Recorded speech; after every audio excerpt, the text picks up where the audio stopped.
Hi friends, welcome back. तो friends, अभी का वीडियो है पूरी दुनिया से पाकिस्तानियों को डिपोर्ट होने का सिलसिला शुरू हो गया। तो चलो देखते हैं, वीडियो शुरू करते हैं। वीडियो शुरू करने से पहले अगर आप चैनल पर नए हो और आपने अभी तक सब्सक्राइब नहीं किया है तो जल्दी से पहले सब्सक्राइब के बटन और बेल आइकन को क्लिक कर लो ताकि आपको हमारे सारे न्यू वीडियोस के नोटिफिकेशन मिल जाए जैसे हम अपलोड करें। अगर आपको वीडियो पसंद है प्लीज लाइक एंड शेयर। चलिए शुरू करते हैं। और उसके बाद फिर अरब न्यूज़ ने आज ये खबर लगाई कि Turkey titans visa policy after Pakistani nationals found involve in Istanbul kidnapping. तो बात यह है कि हमने खुद ये जहन में रखना है, खुद हमने ध्यान रखना है, खुद हमने ये सोचना है कि क्या हम कर रहे हैं। यहाँ पे वीज़े कैंसिल हो रहे हैं, उनकी कोई इज्जत नहीं लोग कर रहे हैं आपकी। उस पर कुछ अफराद को हिरासत में लेने की कार्रवाई भी की गई है, जिसमें कुछ पाकिस्तानियों को गिरफ्तार भी किया गया है। डायरेक्ट इन्फॉर्मेशन के मुताबिक ये गिरफ्तारियां कवायद तोड़ने पर की गई हैं। अब पूरी दुनिया से अगर पाकिस्तानियों को इस तरह निकाला जा रहा है, लेकिन सियासी दुश्मनी ने हमें इतना अंधा कर दिया कि हमें ये भी ख्याल नहीं रहा कि हम किस मुकद्दस जगह पर खड़े हैं और क्या कर रहे हैं। अब वहाँ पे सऊदी अरेबिया की हुकूमत ने ऐलान किया है अभी कि हम जो है वो वहाँ पे मुख्तलिफ लोगों के वीज़ा कैंसिल कर रहे हैं, उनको डिपोर्ट कर रहे हैं वगैरह वगैरह। अफसोसनाक वाक़ये के पीछे कोई और नहीं बल्कि इमरान खान है। इमरान खान का डिसरिस्पेक्ट करने पे उनको डिपोर्ट किया जाएगा, उनको सजाएं दी जाएंगी। हम पहले दिन से कह रहे हैं कि इमरान खान की सियासत जमहूरी सियासत नहीं है, वो फाशिज्म करते हैं। इमरान खान की सियासत का शाखसाना यही होगा कि लोग एक दूसरे से दस्तगिरबा होंगे। आप इदारों के खिलाफ नफरतें फैला रहे हैं। तो पॉइंट ये है कि पाकिस्तानियों का नुकसान हो रहा है। टर्की तो नाम पाकिस्तान का बदनाम हो रहा है। टर्की और सऊदी अरब पाकिस्तान के दो अच्छे दोस्त मुसलमान मुल्क हैं और दोनों में आपने ये काम हंगामे शुरू करा दिए। हेलो फ्रेंड्स, जय हिंद। हिंदुस्तान स्पेशल में आपका स्वागत है। दोस्तों, पाकिस्तान को लेकर अब अंतर्राष्ट्रीय स्तर पर कई देश किनारा करने लगे हैं। पाकिस्तानी जहां भी जाते हैं ऐसा काम करते हैं कि वहां की सरकारें उन्हें डिपोर्ट करने पर मजबूर हो जाती हैं। ऐसा ही कुछ अब तुर्की और सऊदी अरब ने किया है। तुर्की ने तो कई 100 पाकिस्तानियों को पाकिस्तान वापस भेज दिया है। पाकिस्तानी नागरिकों के लिए तुर्की सरकार ने अपनी वीजा नीति सख्त करने का फैसला लिया है। इसके अलावा नए अस्थायी परमिट जारी करने पर भी रोक लगाने का निर्णय लिया गया है। दरअसल इस्तांबुल में कुछ दिन पहले ही 4 नेपाली नागरिकों का अपहरण 6 पाकिस्तानियों ने किया और उन्हें छोड़ने के लिए फिरौती की बड़ी रकम की मांग की गई। तुर्की पुलिस ने कई दिनों की बड़ी मशक्कत के बाद 6 पाकिस्तानी नागरिकों को गिरफ्तार करने के साथ ही नेपाली नागरिकों को आजाद करवाया। अब तुर्की और सऊदी द्वारा वीजा नीति सख्त करने के बाद पाकिस्तान को रोजगार संकट से जूझना पड़ सकता है।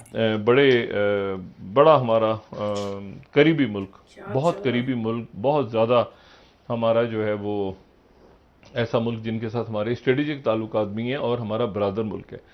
लेकिन मैं यहाँ पे जो 10वीं स्लाइड है दिल्ली सबक को कोट कर रहा हूँ। चंद दिन पहले मैं पहले भी बात कर चुका हूँ कि मैं जब टर्की गया तो वहाँ पर कुछ महीने पहले भी और काफ़ी वहाँ पे जाने का इत्तेफाक हुआ, ट्रांजिट में भी। और वहाँ पर ये देखा कि वहाँ पे जो गैर कानूनी तारकीन वतन हैं, पाकिस्तान से भी, इंडिया से भी, बांग्लादेश, लेकिन पाकिस्तान से चूँकि ज़्यादा क्रॉस होता है तो इसलिए वहाँ बहुत बड़ी तादाद में। तो वहाँ पे अब जनाब वहाँ पे गैंग्स बन गए और मुझे वहाँ के सफारतकारों ने भी बताया कि जी मुख्तलिफ गैंग्स बन गए हैं जो कि इलीगली यहाँ पर आए हुए हैं और हमें समझ नहीं आता कि हम क्या करें। मैंने कहा जी अच्छा, मैं खामोश चला उस वक्त, मैंने उनसे ज़्यादा बात नहीं की। लेकिन अब ये बदकिस्मती के साथ ये डेली सभा का एक न्यूज़ है कि Pakistani gangs holding Nepalis hostage in Istanbul nabbed. ठीक है, वहाँ पर जो नेपाल के कुछ लोग थे उनको एक पाकिस्तानी गैंग ने पकड़ के वहाँ पे टर्किश पुलिस ने वो तकसीम स्क्वायर से अगवा किया था। विक्टिम्स वो वॉक कर रहे थे तकसीम स्क्वायर पे और वहाँ पर उनको जो है वो अगवा कर लिया और उसके बाद एक घर में ले गए और 3 दिन तक वहाँ पे टॉर्चर किया। ये उसके बाद पुलिस ने वहाँ पे रेड किया और रेड करने के नतीजे में वहाँ पे छुड़ाया उनको, जो नेपाल के लोग थे और ये पाकिस्तानी गैंग था। और ये जो है ये गैंग जो था ये मांग रहा था 1 लाख यूरोज उनसे रैंसम में। ठीक है, अब ये अच्छा ये खबरें मेन स्ट्रीम अगर वहाँ पर जी 10,000 यूरोज, तो ये अगर वहाँ पर मेन स्ट्रीम में आ रही हैं खबरें तो इसका मतलब है कि हमारे लोग वहाँ पर जो हैं वो उनका कोई अच्छा नाम होने, और ना सिर्फ ये कि यूरोप में बाकी जो भी छोड़ दें, लेकिन ये मैं बात कर रहा हूँ सिर्फ टर्की की। और उसके बाद फिर अरब न्यूज़ ने आज ये खबर लगाई कि Turkey titans visa policy after Pakistani nationals found involve in Istanbul. यही होगा ऐसे काम करेंगे तो बात यह है कि हमने खुद ये जहन में रखना है, खुद हमने ध्यान रखना है, खुद हमने ये सोचना है कि क्या हम कर रहे हैं।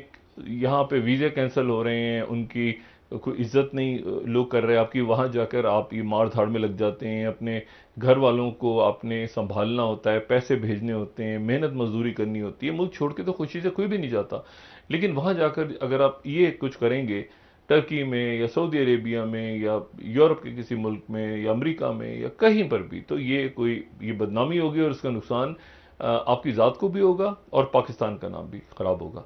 तो मेरी गुजारिश है बराह करम इसको यहाँ रोका जाए।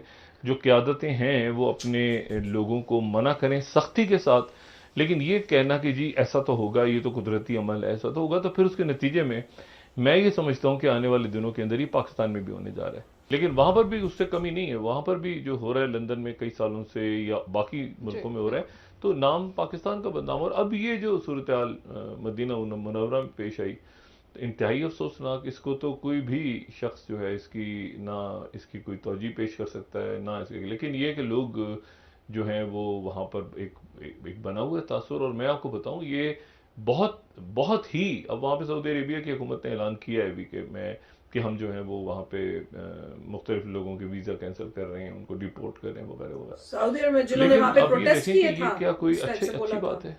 मैं तो बल्कि यहाँ तक कहता हूँ कि शायद हमारी सियासी जमातों की ओवरसीज उनकी विंग्स ही नहीं होनी चाहिए। पहले भी इससे मुतालिक कुछ बातें सुनने में आती रही हैं, लेकिन इस बार शाहजैन बुट्टी, मरियम औरंगजेब साहिबा को हिरासत किया गया। हम वजारत दाखिला सऊदी हुकूमत से दरख्वास्त करते हैं कि वो इस बारे में मुनासिब इक़दाम करें। हम उनसे ये मुतालिबा भी करने जा रहे हैं कि लोगों की CCTV फुटेज से शनाख्त की जाए, उनको मुल्क से बाहर निकाल दें। ये लोग मुकद्दस मुकाम पर रहने के काबिल नहीं हैं, और हमें भी बताएं ये कौन लोग हैं ताकि हम भी इन्हें ट्रेस करें। अच्छा, अब ये खबर भी सामने आई है कि जी डायरेक्ट इन्फॉर्मेशन सऊदी सफारत खाने के मुताबिक मस्जिद नबवी की जो बेहुरमती है उस पर कुछ अफराद को हिरासत में लेने की कार्रवाई भी की गई है, जिसमें कुछ पाकिस्तानियों को गिरफ्तार भी किया गया है। डायरेक्ट इन्फॉर्मेशन के मुताबिक ये गिरफ्तारियां कवायद तोड़ने पर की गई हैं। अच्छा, जिन्होंने तकद्दुस पामाल किया उनको ज़रूर सजा मिलनी चाहिए, क्योंकि ये अमल किसी सूरत भी काबिल कबूल नहीं हो सकता। लेकिन ये भी हकीकत है कि हमारे रहबरों ने माजी में एक दूसरे की किरदार कुशी की, एक दूसरे के खिलाफ अवाम में नफरत पैदा की, अवाम को मुखालिफिन पर चढ़ दौड़ने की कॉल दी गई, और आज ये सब कुछ हुआ तो फिर इसके जिम्मेदार हमारे रहबर भी उतने ही हैं जितने नारेबाजी करना रहे। अफसोसनाक वाक़ये के पीछे कोई और नहीं बल्कि इमरान खान है। इमरान खान कहा, हम पहले दिन से कह रहे हैं कि इमरान खान की सियासत जमहूरी सियासत नहीं, वो फाशिज्म करते हैं। इमरान खान की सियासत का शाखसाना यही होगा कि लोग एक दूसरे से दस्तगिरेबा होंगे। आप इदारों के खिलाफ नफरतें फैला रहे हैं, जुल्म से नफरतों से ज़बानें बंद नहीं हो सकती। अब पूरी दुनिया से अगर पाकिस्तानियों को इस तरह निकाला जा रहा है, क्यों? कि वो इमरान खान साहब की सियासत जो है उन मुल्कों में लेके जा रहे हैं जहां पे तो वो लोग अपने हक में वहां पे सियासी बात नहीं कर सकते, तो पाकिस्तान को वो कैसे अलाउ करेंगे? अब सुनने में आया है कि जो पाकिस्तान के अंदर जो सऊदी सफारत खाना है उसने कंफर्म किया है कि वो पाकिस्तानी जिन्होंने मस्जिद नबवी में मदीना शरीफ के अंदर जो है वो नारेबाजी की और उनको पकड़ा है और उनको जो सैंक्टिटी है होली मॉस्क की उसकी डिसरिस्पेक्ट करने पे उनको डिपोर्ट किया जाएगा, उनको सजाएं दी जाएंगी। तो फ्रेंड्स देख लो, दो न्यूज थी इसमें इकट्ठे। एक थी कि टर्की ने जो है वो वीजास जो है देने अब बंद कर दिए हैं, और कई लोगों के जो है वीजास को मेरे ख्याल से वापस लेके उनको वापस भेज रहे हैं, क्योंकि पाकिस्तानियों ने जो वहां रहते थे उन्होंने नेपाली नेशनल्स को किडनैप किया। तो ऑब्वियसली यही होगा, अगर आप किसी बाहर की कंट्रियों में जाकर इस टाइप के काम करोगे तो हु विल टॉलरेट? आपके ऊपर वो असर तो होगा, और आपकी कंट्री से कोई आके ये कर रहा है तो पूरी कंट्री को सफर तो करना पड़ेगा, और उसकी वजह से उनको अब ये दिख रहा है। और दूसरा उन्होंने बताया कि जो वहां पे प्रोटेस्ट हुए थे, ये कौन गए थे जब शरीफ गए इनके प्राइम मिनिस्टर पाकिस्तान के, तो वहां पे उन पाकिस्तानीज ने ही जो है वही नारे लगाने लग गए उनके अगेंस्ट, और भाई चोर है और उस टाइप का। तो उसका भी उनको रिजल्ट दिख रहा है कि जिन्होंने वहां होली प्लेस में ये किया है इस टाइप का काम, तो उनको भी पकड़ के या तो जेल में डाल रहे हैं, उनको भी डिपोर्ट किया जा रहा है। तो देख लो भैया, जहां जहां जाके गलत काम करेंगे तो उसका रिजल्ट खाली उनको ही नहीं कंट्री को भी भुगतना पड़ेगा। पर यह भी अच्छा है कि ये सब हो रहा है उन कंट्रीज में जो मुस्लिम कंट्रीज हैं। अगर यही कोई और कंट्री कर रही होती ना तो हो जाता जी मुस्लिम्स के अगेंस्ट बोल रहे हैं, ये कर रहे हैं, उसका पूरा ही टोटल बोल देते, डिफरेंट बोली मतलब डिफरेंट हो जाती। तो ये भी देखा कि अच्छा हुआ कि मुस्लिम कंट्रीज ही ने उनको इस टाइप से ट्रीट किया है, ताकि अब कल को ऐसे काम जो हैं अगर इन्होंने किए किसी और कंट्री में और वो कंट्री करेगी तो आप कैसे बोल सकते हो कि भैया नहीं मुस्लिम्स को टारगेट किया जा रहा है। बात ये नहीं कि मुस्लिम्स को टारगेट किया जा रहा है कि नहीं, बात ये गलत काम किया क्यों, और अगर करोगे तो यही आपके साथ होगा। उन्होंने वर्ड यूज किया था बिरादर, दोस्त। बिरादर मतलब वही है, ब्रदर से निकला होगा बिरादर, और कि मेरा बिरादर है मतलब ब्रदर टाइप। तो उन्होंने 2 कंट्रीज बोली हैं, टर्की और सऊदी अरेबिया, जहाँ पे वो कह रहे हैं कि उनके अच्छे रिलेशनशिप्स हैं और वो बिरादर कंट्रीज हैं। और बिरादर कंट्रीज में ये हो रहा है, पाकिस्तानी जा रहे हैं, गैंग्स बना रहे हैं, प्रॉब्लम्स क्रिएट कर रहे हैं। मोस्टली तो टर्की की प्रॉब्लम बता रहे थे कि टर्की में जो किडनैप किए हैं, एग्जैक्टली पता नहीं कि नेपालियों को ही क्यों किडनैप किया। नेपाल से भी आपने अननेसेसरी प्रॉब्लम क्रिएट कर दी, नेपालियों को किडनैप किया, ले गए। अब वो टर्की पाकिस्तान के लोगों के वीज़ा पे टाइटन कर रहा है, देख रहा है कि किनकी कैंसिल करने, डिपोर्ट कर दिया उन लोगों को। वो ने 100 से ज़्यादा लोगों को डिपोर्ट किया है। तो वो तो काफ़ी बड़ी इवेंट था। दूसरा सऊदी अरेबिया, वो कह रहे हैं कि रिलीजियस प्लेस है, यहाँ पे हम नारेबाजी कर रहे हैं। ठीक है, आपका लीडर जा रहा है, मगर रिलीजियस प्लेस है, यहाँ पे ऐसे कोई नारेबाजी करता नहीं है। तो वो उनको अजीब लग रहा हो सऊदी अरेबिया में क्या हो रहा है, प्रोटेस्ट पॉलिटिक्स कैसे हो रही है इस रिलीजियस एरिया में। नहीं, और मजे की बात उन्होंने ये बोला था चीमा साहब ने कि भैया कर भी का रहे प्रोटेस्ट जहां पे वैसे किसी को बोलने की वहां पे आजादी नहीं, क्योंकि डेमोक्रेसी तो है ही नहीं, और जाके कर रहे हैं और उस कंट्री में जाके कर रहे हो, और जगह भी देखो कहाँ कर रहे हैं, उसमें वो होली प्लेस में जाके कर रहे हो, तो तुम बचोगे कहाँ, सोच तो लेते। ये वो अच्छी बात थी कि उनकी खुद की कंट्री में कोई प्रोटेस्ट नहीं कर सकता। उनको तो बहुत उनको नया कॉन्सेप्ट लग रहा होगा। ऐसे भी कोई कॉन्सेप्ट है क्या कि लोग आते हैं और ऐसे बोलते गालियां देते हैं, मतलब ऐसे ये भी कोई चक्कर है। अच्छा, उनको पता लगा होगा, अच्छा ऐसी भी चीज कोई होती है। वो हैरान हो रहे होंगे वहां के जो कॉमन लोग हैं उनको तो नया लग रहा होगा, अच्छा ऐसी भी कोई बात है, हमें तो पता भी नहीं था।